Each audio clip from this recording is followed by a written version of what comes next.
Ananda Vikatan cinema விருதுகள் திறமைக்கு மரியாதை. Pure, it is quite honest.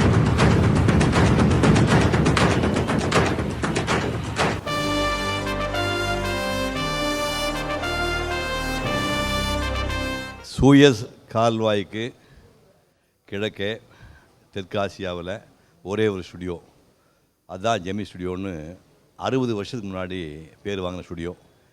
அதை உருவாக்குனவர் எஸ் வாசன் அவர்கள்.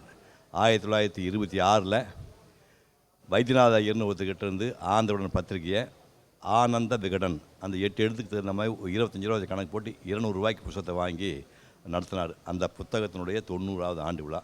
இதில் நான் கலந்துக்கிட்ட சந்தோஷப்படுறேன்.